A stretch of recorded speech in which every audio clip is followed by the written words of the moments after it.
All right. Shall we look back on the keys to the game? Yeah, I'm excited to. But before we talk about it, just my three keys to the game that I said during when we were in San Diego. One, stay away from self-inflicted mistakes. Two, run the ball. And three, hold Arizona to less than 40% on third down.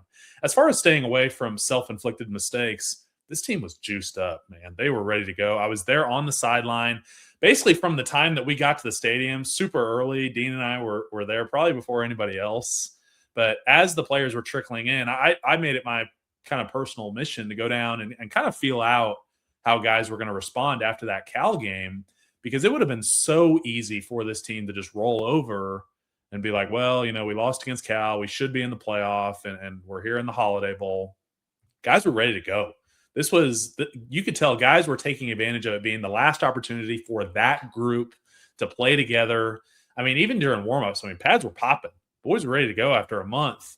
And I look at the penalties that had really haunted this team in 2025. Only 6 penalties for 45 yards in this game. That was such a good flip from what we had seen earlier in this year. And then, look, interceptions are self-inflicted, but they were offset by the defense, only allowing 6 points off those turnovers. They really were able to kind of carry that offensive unit when they were struggling in the second half. So those mistakes were offset by the defense.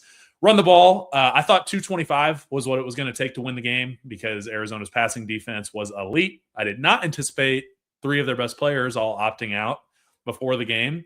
And so we didn't run over 200 like I thought we would, but the passing game was red hot in the first half. And look, I'm going to give the offense a pass for that. You still didn't hit the goal, so it still doesn't count. But you look at SMU as a rushing team as a whole in 2025, 95th in the country at 133 yards per game. So SMU was able to run for, I think it was about the mid, I think it was like 117, 120, something along those lines.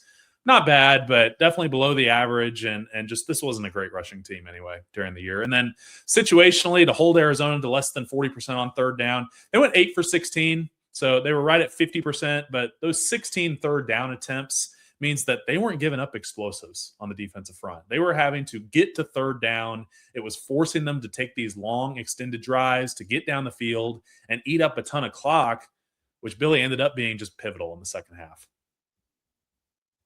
Yeah, and you look at the third downs, that was where I think SMU, you really felt good about it in the first half. And looking at that first half when I was watching it on TV, you had a really, really good start to the game defensively, and just what they were able to do. Because look, like you mentioned, the defensive guys, for Arizona opting out, SMU had to face what was a pretty loaded Arizona offense. I mean, the number one passer, or the quarterback of the year, the Big 12, they went 1 of 5 on third down in the first half.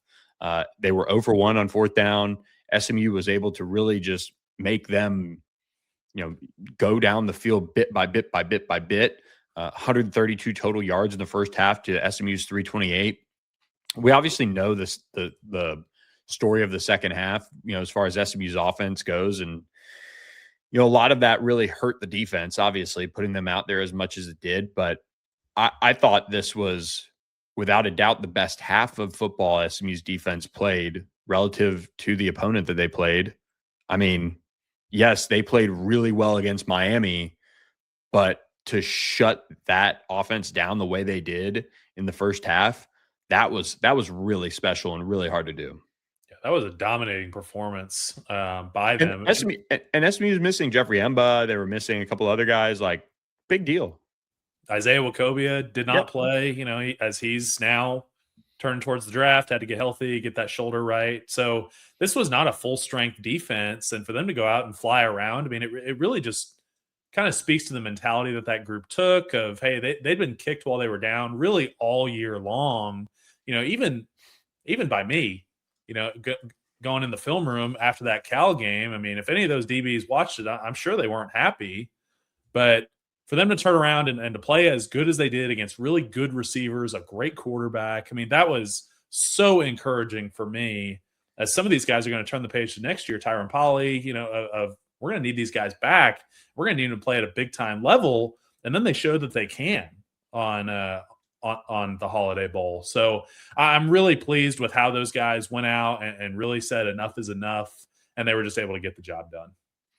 And when you think about what SMU was able to do defensively, it had a lot of people, sitting there after that first half being like, wow, this is incredible. I want to cheers to that. And I want to cheers to that with our friends at Socorro. And let me tell you guys, we have been talking about Socorro now for a while. And this is the first time, and this is so highly sought after, that I want to call attention to the 5-year extra añejo. I just purchased this, got it all locked in, ready to ship to my house because I can't wait to try it. And I took advantage of the free shipping with our friends at Socorro, offering that up when you order 3 bottles or more. There it is, the 5-year extra añejo. It's right there. You can add it to your cart, get it shipped to your house. So go ahead and do that tonight or today, just when you're listening to this pod. Check out their award-winning tequila, their Blanco Añejo Reposado as well. But our friends at Socorro coming out with this really extra special limited edition 5-year Añejo. Really cool. Make sure you pick it up today.